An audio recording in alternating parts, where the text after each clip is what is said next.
They invaded the Capitol and desecrated the Constitution and led an insurrection on Epiphany. Still rather shocking to say those words. Although the fact of the matter is that we should not be surprised. They were successful in planning and plotting and wielding extraordinary white power in plain sight.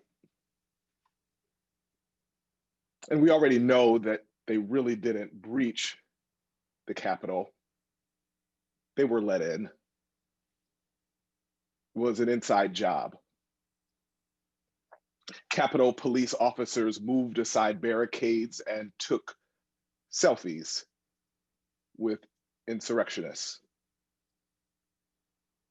So in some ways, it was less of a successful conquest as it was a successful conspiracy. They almost succeeded again in breaking our spirit after witnessing such a heartbreaking day. Many of us felt it. That disruption in your spirit that is a mixture of rage and sadness, of frustration and anger. The disruption in your spirit that makes you sick to the stomach. That grieves the soul because the grotesque is no longer hidden and we're staring it face to face. And we're all just forced to witness just how corrupted this whole thing is. Although many of us grew up seeing Confederate flags fly proudly throughout the South, never has this sign of white power flown so brazenly in the Capitol, the so-called citadel of democracy. It caused a disruption in the spirit that has troubled our souls. And although I know in my heart, in my soul, that we will be okay, we're not okay right now. And we will never be the same.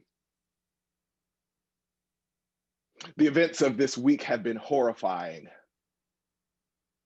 So before I say anything else, before anything else is said, let us simply acknowledge that it caused a disruption of spirit that exhausts you to the point of being numb. Right? It was a numbness that comes when the relentless attacks on decency is finally recognized after 5 years and you're just too damn tired to even say, I told you so. Because you probably won't be believed anyway. Right? It's a numbness that comes when you've been gaslighted for just so long. You know, that's how gaslighting works when, right, you're a woman in a meeting and you say something and it goes unacknowledged, and then a man comes along behind you and plagiarizes your work, says exactly the same thing that you just said, but gets all the credit, and no one points out the theft. So you have to come to your own rescue. Yeah, we told you so.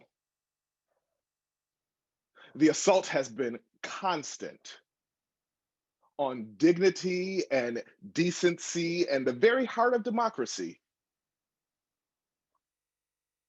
And if you're like me, this constant assault, it caused this week a numbness of self-protection,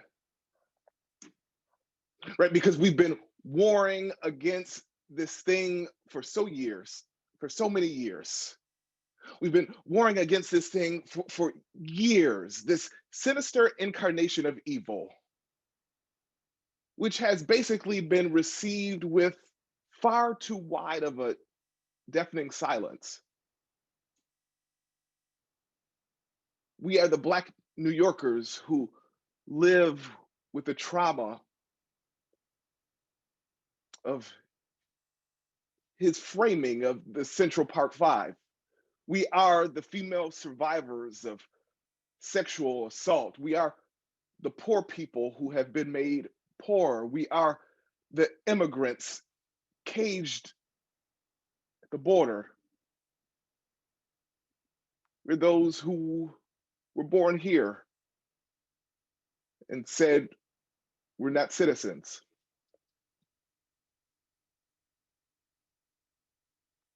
This was no accident, no mistake. However evil, it is the very logical outcome of 5 years of racist, xenophobic hate mongering by a narcissist who didn't even win the popular vote. One who has been enabled by an impotent Republican Party. And now, after propping him up for 4 years, these cowards now want to jump ship with 10 days left to this nightmarish presidency when the ship already sank before it left the port. These cowards get absolutely no credit for doing anything other than being the cowards that they are.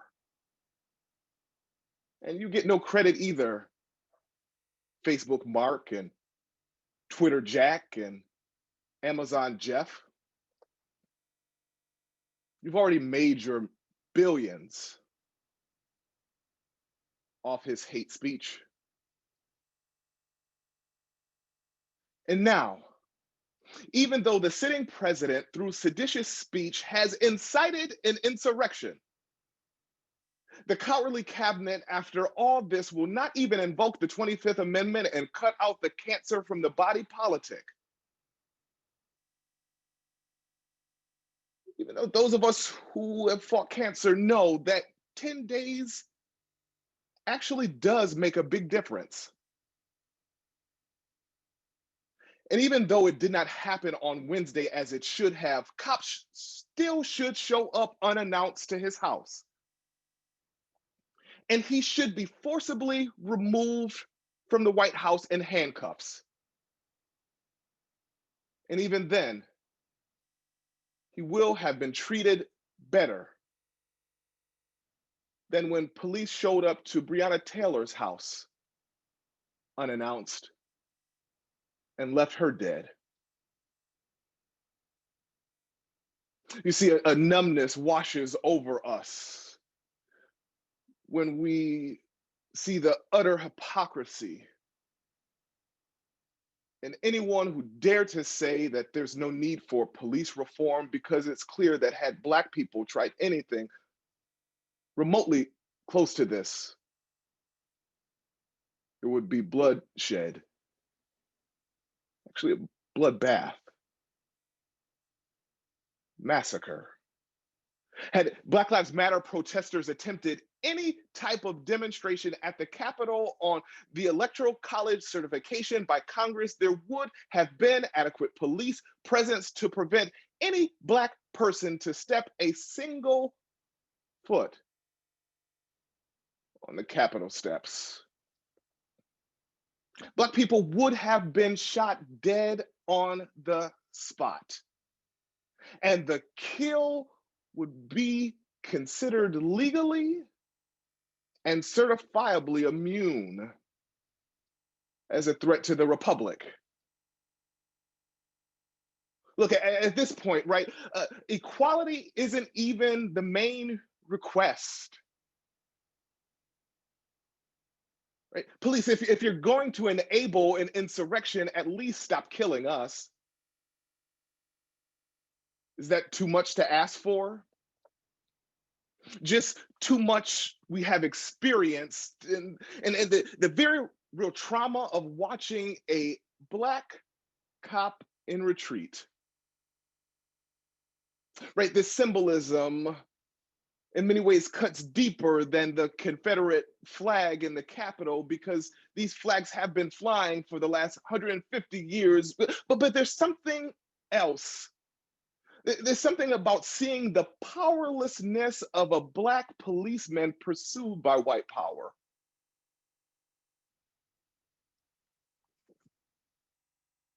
They almost succeeded again in breaking our spirit after witnessing such a heartbreaking day.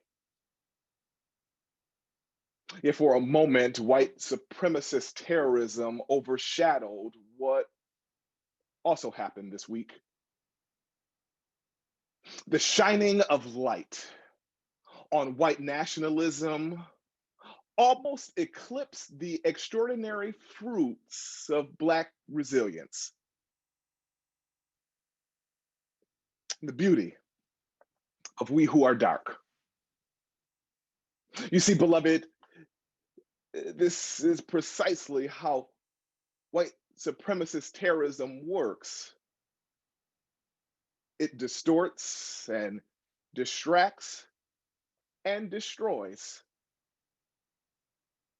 and threatens to cause a collective amnesia. I almost forgot that Stacey Abrams of Fair Fight and Nsé Ufo of the New Georgia Project and Melanie Campbell of the National Coalition on Black Participation and Tamika Atkins of Pro Georgia and Latasha Brown of Black Voters Matter Fund and Deborah Scott of Georgia Stand Up. I almost forgot that they did some work too. Some extraordinary work. We must say their names. All of those Black women who made it possible for a Black preacher from Savannah, the son of a sharecropper, the Reverend Dr. Raphael Warnock, and 33-year-old son of a Jewish immigrant, John Ossoff, a millennial. We must say the names of these Black women, of Deborah and Latasha and Tamika and Melanie and Nsé and Stacey, who made it possible for red Georgia to become blue. We must remember that, yes, we'll never forget what happened at the Capitol, and we must not forget either what happened in DeKalb County. For a moment, I almost forgot. In the midst of all the bad, we almost lost sight of the good. And then I remembered. We remember that something else was born and baptized on Wednesday too. And although we are not where we should be, a new day is dawning. So we remember during this year of inspiration, we remember and we utter the words that were spoken as Jesus came out of the water and the heavens were torn apart and the Spirit descended like a dove, and a voice from heaven declared, "You are my Son, the beloved, and with you I am well pleased." We remember these words. This is why I chose to stick with the liturgical theme of the baptism of the Christ, while some preachers are choosing different texts today. Today, I choose the lectionary, not because I must, but because it also speaks to this present moment. Why? Well, this Sunday focuses on identity. And baptism is about who we are and who we hope to be and what we vow to do and what we claim as our own, as we are claimed as God's own. I stuck with baptism of the Christ on this day because identity matters. And we must take time to take stock of who we are, to remember who we are, in order to remember who we are, to put it back together, become again what we never were, and always hope to be. Yes, identity matters, and we must remember We must remember when moderates cry crocodile tears and weep. This is not who we are. We remember and we reveal again that this is exactly who we have been. It's exactly what America is. And still, we hope beyond hope and declare that there is still a more excellent way. And we show them who we still can become. This Sunday, today, remains important because epiphanies and baptisms are still necessary. We still need to reveal and manifest and awaken to the truth that Wednesday's insurrection was conceived when Black bodies were baptized in the waters of the Middle Passage. And today, as we stand in that legacy, today, in light of what we've witnessed, we must talk about how whiteness whitewashes. And instead of cleansing sin, just covers it. What does Wednesday have to do with Sunday, you ask? Well, as Christians, we claim Jesus as the light of the world. And as such, we must speak of what is now coming to light and how it has overshadowed the luminous darkness of we who are dark. Luminous darkness has already been shining.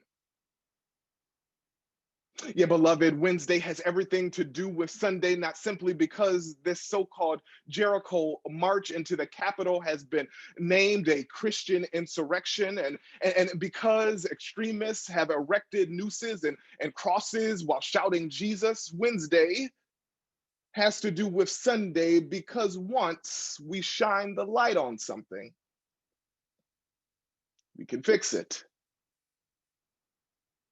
Today's reading from Mark's gospel does not avoid the present moment, it illuminates it. Yes, this Sunday remains important because when we examine the identity of who we are, and when we examine the identity of Jesus, the beloved of God, we might claim again our belovedness and get to work. And collectively, we might be baptized again with the power of spirit. This is how responsible Christian theoethics works. We read the text in the context of what is happening around us and hope that the power of the word will incite not an insurrection, but a transformation, not a desecration, but a consecration. In fact, our theological task demands us to read the times and to interpret them in light of the familiar text of our stories as we awaken ourselves again to the depth of their relevance, to the truth. To the truth that is spoken upon us. You are beloved, and with you I am well pleased. How comforting this message when society tells you otherwise. This is the heavy psychic weight of what happened on Wednesday. So remembering baptism today is not some sort of empty ritual. No, we claim this ritual to remember the very real truth about us. You are beloved. You're beloved of God. The very real truth. I need to hear those words when gaslighting is the name of the game. Take me to the waters and refresh my soul again. When we feel like John the Baptizer, constantly crying out in the wilderness and declaring repentance of sin, and the powers and principalities would just as soon as place our heads on platters. Take me to the water and revive my spirit, because the constant gaslighting has crept in and it's caused us sometimes to question ourselves and our strength and our identity. Take me to the waters and revive my spirit, because it's been like death by a thousand cuts. We know how to protect ourselves, right, from the big war, but it's those little smaller battles that over time chip away at us. So we come today on this baptism of the Lord. We come to remember our identity. Take me to the waters and let me wade in them down by the riverside. Take me to the waters and take us through the waters, the middle passage, to a place where Black identity and this dark skin is celebrated in its own light. It's what Howard Thurman describes as the luminous darkness, a blackness that shines bright like the sun. It's a melanin popping beauty that glows and radiates despite a history that wants to render this Black body, that wants to render, as Du Bois said, we who are dark, wants to render us worthless. But that dogged strength, that resilience that we find in our text, that reminder of who we are, it has turned to history and reminded us that our bodies and this life is worth living. This luminous darkness, right? Darkness is not supposed to be seen. We are not meant to see in the dark, and we're supposed to be afraid of the dark. And then there is that luminous darkness that happens when the moon shines and our eyes adjust. We see clearly. And so, let us stop referring to Wednesday as a dark day, because it wasn't the darkest week in American history, though perhaps it was the whitest. Yet we have to stop assigning moral and ethical value to the symbols of light and dark. Let us think about why for just a moment. Mary Daly helps us. She helps us when she explains how the church has facilitated patriarchy in her 1973 Beyond God the Father towards a philosophy of women's liberation.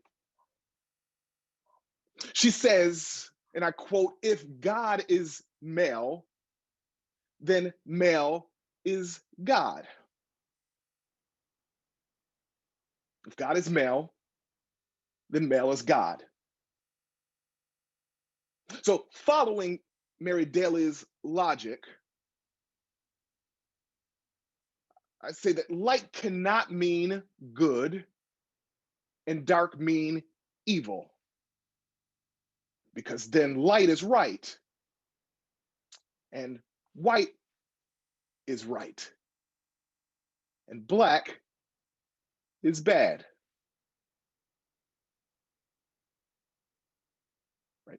If light is right, then white is right. So then every time you see my dark skin, you repel in fear. Or worse still, you attack in so-called self-defense and you shoot to kill.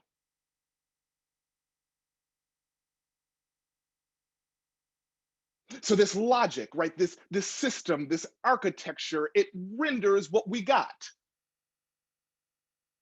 Black Lives Matter protesters always overwhelmed with force. And then on Wednesday, it's okay for white folks to waltz into the Capitol and carry away podiums and sit in Speaker Pelosi's chair and literally swing from the House balcony. So no, Wednesday was not a dark day, it was a white day. And here's what I mean. Whiteness is a system. It's a system of power and privilege that grants advantages to white people, while disadvantaging Black and Brown people. When I speak of whiteness and describe Wednesday as a white day, I am not saying, let's be clear, I'm not saying that all people with white skin are the same. And at the same time, I am saying that whiteness is a system that does benefit all white people. And ultimately, right, whiteness is an architecture of hierarchy and oppression. And all white people do bear responsibility for what whiteness causes. Yes, Wednesday's displays of white supremacy and white nationalism and white power, they are different and distinct from white privilege and white fragility. And at the same time, white moderation encourages white extremism. And white extremism protects white moderation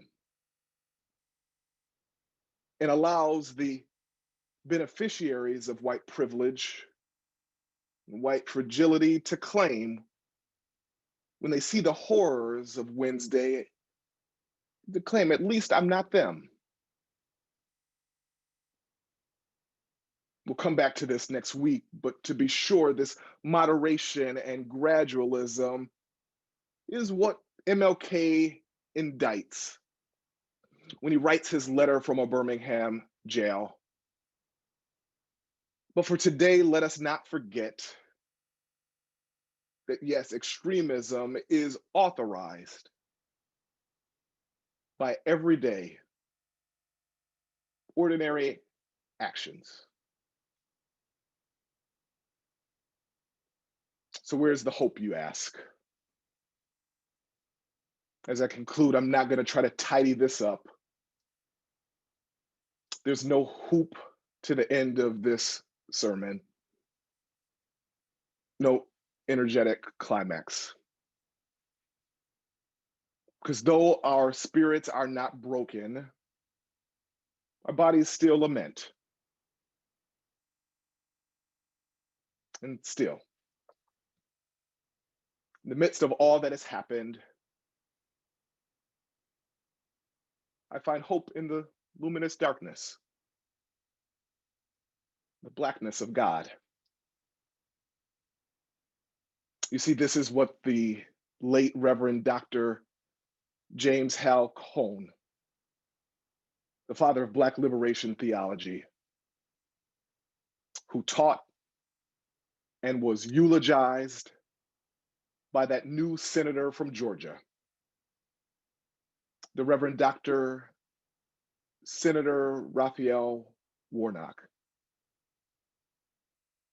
Dr. Cone taught Reverend Warnock, taught us all that God is Black, which is to say that God stands with the oppressed and always has a preferential option for those who are poor and downtrodden, who stand, as Thurman said, with their backs against the wall. Luminous darkness of God's divinity, embodied in the resilience, keep on keeping on spirit that we saw in those sisters down in Georgia. As God stands on the side of the oppressed, this is the reminder and the call that we remember in our baptismal vows to resist evil and oppression and injustice in all of its forms. This is the reminder. This is the call to reject whiteness and become Black. This is what happens when we read the good news of Jesus' baptism in Mark, or how it's phrased in Matthew's gospel. The Spirit of God descended like a dove alighting on him gives us a new way of thinking. When we remember our baptism, there is an alighting. We celebrate the beauty and the resilience that Black dark bodies have brought as lights, alighting our belovedness. So when evil overshadows the good, we must alight a luminous darkness, one that reframes and rearticulates and declares, you are beloved, you are alighted, you are divine. They invaded the Capitol and desecrated the Constitution and led an insurrection on Epiphany.